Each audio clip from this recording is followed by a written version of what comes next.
بسم اللہ الرحمن الرحیم۔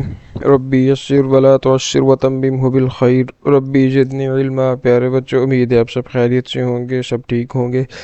تو یقیناً آپ کے علم میں ہوگا جو موجودہ صورتحال ہے اس حوالے سے جو بھی پالیسی سامنے آئی ہے اس کے مطابق ہماری جو ہے سیٹرڈے کی کلاس آن لائن ہوگی۔ باقی ہم نے اس ویک اپنی فزیکل کلاسز لی ہیں۔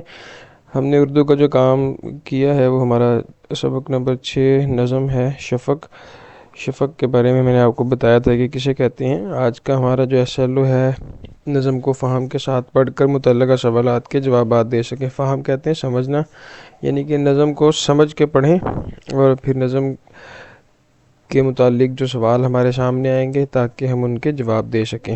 اب ہم اپنے سبق کی طرف آتے ہیں۔ ہمارا آج کا جو کام ہے کوشچن نمبر 2، اس میں جو ہے وہ ہم نے مختصر سوالوں کے جواب دینے ہیں۔ سب سے پہلے ہے کہ شاعر نے شفق کے کن رنگوں کا تذکرہ کیا ہے۔ ہم نے اس میں 3 رنگ پڑھے تھے، بنفشی تھا، نارنجی اور چمپئی۔ یہ 3 رنگ ہیں جن کا تذکرہ شاعر نے اس نظم میں کیا ہے۔ تو آگے ہے شاعر نے سونے چاندی کے پہاڑ کس کو کہا ہے۔ تو ہم نے نظم میں پڑھا تھا کہ مغرب میں جو سورج آسمان کے کناروں پہ بادل ہوتے ہیں غروب آفتاب کے وقت، تو غروب آفتاب جب سورج غروب ہوتا ہے تو وہ پہاڑ سورج کی روشنی کی وجہ سے بادل جو ہیں سورج کی روشنی کی وجہ سے سرخ یا گولڈن ہو جاتے ہیں، سنہرے۔ تو شاعر نے بادلوں کو سونے چاندی کے پہاڑ کہا ہے، ٹھیک ہے۔ شاعر نے شفق پھیلنے کو لالا زار جیسا کیوں کہا ہے۔ لالا زار جو ہے وہ زرد رنگ کا پھول ہوتا ہے، لالا، تو وہ جب سورج غروب ہو رہا ہوتا ہے تو آسمان کے کنارے زرد ہو جاتے ہیں، تو شاعر نے اس کو اس کے ساتھ تشبیہ دیتے ہوئے کہا ہے کہ شفق پھیلنے کا جو منظر ہے وہ لالا زار جیسا ہے، ٹھیک ہے۔ ایسے لگ رہا ہے جیسے فضا میں لالے کے پھولوں کا کھیت جو ہے وہ کھلا ہوا ہے۔ تو اگلا سوال ہے کہ فلک نیلگوں اس میں سرخی کی لاگ سے کیا مراد ہے، ٹھیک ہے۔ نیلگوں مطلب نیلے رنگ کا، سرخی کی لاگ اس میں جو ہے وہ سرخ کلر کا ایک آ جاتی ہے کناروں کے اوپر۔ تو نیلے آسمان جو ہے وہ سورج کے غروب ہوتے وقت اس میں ایک ہلکی سی سرخی جو ہے وہ جڑ جاتی ہے۔ تو اس سے مراد یہ ہے کہ جیسے ہی سورج غروب ہوتا ہے تو آسمان کے کنارے جو نیلگوں ہوتے ہیں وہ سرخ رنگ میں تبدیل ہو جاتے ہیں۔ 5واں سوال ہے کہ آپ کو اس نظم کا کون سا شعر سب سے زیادہ پسند آیا اور کیوں۔ تو آپ نے یہ سوال دیکھ لینا ہے، کوئی بھی شعر جو آپ کو پسند آیا ہے تو آپ نے لکھ دینا ہے اور یہ بھی بتانا ہے کہ یہ شعر آپ کو کیوں پسند آیا ہے۔ اور یہ چونکہ یہ آخری 2 سوال جو ہیں وہ آپ بچوں سے متعلق ہیں، ان کو آپ نے خود ہی دیکھنا ہے۔ اگر کسی بات کی کوئی سمجھ نہ آئے تو آپ مجھ سے پوچھ بھی سکتے ہیں، اس میں ایسی کوئی جھجک والی بات نہیں ہے۔ تو 6واں سوال ہے کہ نظم کو پڑھ کر آپ کے ذہن میں جو منظر ابھرتا ہے اس کی تصویر بنا کر اس سے متعلق چند جملے لکھیں، ٹھیک ہے۔ تو کوشش کریں آپ اگر اس کی تصویر بنا سکتے ہیں کہ غروب آفتاب کے منظر کی، اگر آپ اس کا جو نقشہ جو ہے وہ کھینچ سکتے ہیں، وہ بنا سکتے ہیں تو اس کو بنائیں اور اس کے متعلق جو ہے وہ آپ نے کوئی 2-3 جملے لکھ لینے ہیں تاکہ آپ جو ہے اپنے تخیلات یعنی خیالات کو، امیجینیشن کو صفحے پہ جو ہے وہ بنا سکیں اور اس کے متعلق کچھ لکھ سکیں، ٹھیک ہے۔ آگے ہمارا جو ہے اب یہ 2 سوال ایسے ہیں کہ یہ اب آپ سے متعلق ہیں تاکہ ہمیں پتہ چلے کہ آپ نے اس نظم میں کیا پڑھا اور کیا سیکھا۔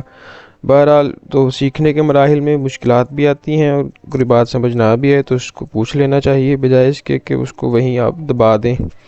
تو یہ آپ نے کرنے ہیں انشاءاللہ، پھر میں ان کو منڈے والے دن جو ہے وہ دیکھوں گا کہ آپ ان کو کیسے کرتے ہیں۔ تو آگے ہمارا کوشچن نمبر 3 ہے، اس میں ہمارے پاس MCQs ہیں کہ یہ جو MCQs ہیں یا عروضی سوالات جو ہیں ان نظم سے ہی متعلق ہیں۔ تو ان کو ہم دیکھ لیتے ہیں، ان کو آپ نظم کو جو ہے وہ 1-2 دفعہ اچھی طرح پڑھ لیں گے تو آپ کے یہ جو سارے MCQs ہیں یہ حل ہو جائیں گے۔ ہوا میں کھلا ہے عجب لالا زار، یہ پہلا ہی شعر کا جو ہے وہ دوسرا مصرع ہے۔ آگے ہے کہ ہوئی شام بادل بدلتے ہیں رنگ، اس میں جو ہے وہ رنگ کو آپ چوز کریں گے۔ اس کے بعد آ جائیں آگے ہے نیا رنگ ہے اور نیا، یہ چار آپشن ہیں، ان میں نیا روپ ہے۔ آگے ہے ذرا دیر میں بعد رنگ بدلے کئی، یہ کیا بھید ہے، کیا کرامات ہے، ہر ایک رنگ میں ایک نئی بات ہے، یہ مغرب میں جو بادلوں کی ہے باڑ۔ ٹھیک ہے، باڑ اور قطار ہیں تو مترادف ہی، لیکن آپ نے شعر کے مناسبت سے جو لفظ شعر میں استعمال ہوا ہے اسی کو ہم یہاں لے لیں گے۔ ہرے بن میں گویا لگا دی ہے آگ، اب آثار ظاہر ہوئے رات کے، بنفشی و نارنجی و چمپئی۔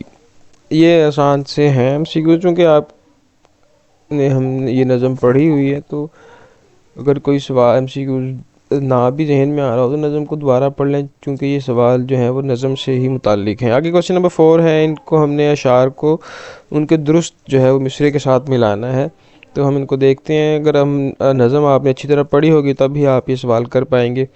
ہوئی شام بادل بدلتے ہیں رنگ، جنہیں دیکھ کر عقل ہوتی ہے دنگ، فلک نیل گوں اس میں سرخی کی لاگ، ہرے بن میں گویا لگا دی ہے آگ، یہ مغرب میں جو بادلوں کی ہے باڑ، بنے سونے چاندی کے گویا پہاڑ، نیا رنگ ہے اور نیا روپ ہے، ہر ایک روپ میں یہ وہی دھوپ ہے۔ ٹھیک ہے، آگے ہمارے پاس آ جاتا ہے کوشچن نمبر 5، اس میں بھی وہی ہے، فل ان دا بلینکس ہمیں دی گئی ہیں، اس میں یہ مصرعے ہیں، ان میں ایک ایک لفظ جو ہے وہ غائب کر کے یہ ہم دے دیا گیا ہے، اس کو آپ نے خود ہی فل کرنا ہے۔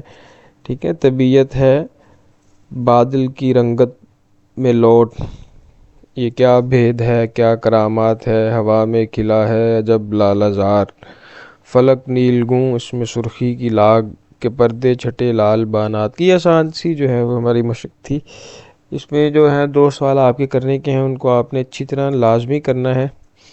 ٹھیک ہے، یہ کوشچن نمبر 2 کے جو ہے سوال ہاں اور واؤ۔ تو یہی ہمارا آج کا سبق تھا، سبق ہمارا بہت آسان ہے۔ ہوم ورک جو ہے وہ آپ دیکھ لیں اپنا، ہوم ورک میں آپ نے جو ہے ہم نے MCQs پڑھے ہیں، ان میں ایک مختصر سوال کرنا ہے، مختصر سوال جو ہے مختصر سوال میں آپ کریں گے کوشچن نمبر آخری جو ہمارا مختصر سوال ہے، جس میں ہمیں یہ کہا گیا ہے کہ اپنا اس نظم کو دیکھ کر ایک جو ہے وہ نقشہ بنائیں، تصویر بنائیں، اس کے متعلق چند جملے لکھیں۔ ٹھیک ہے، تو یہ ہوم ورک آپ لوگوں نے کرنا ہے، اس کو کل پرسوں تک بھی جو ہے وہ اس کو پورٹل پہ اپلوڈ کر دیں۔ کسی قسم کا سوال ہو تو آپ وہ پوچھ سکتے ہیں۔ تو اسی کے ساتھ ہمارا یہ سبق ختم ہوتا ہے۔ فی امان اللہ۔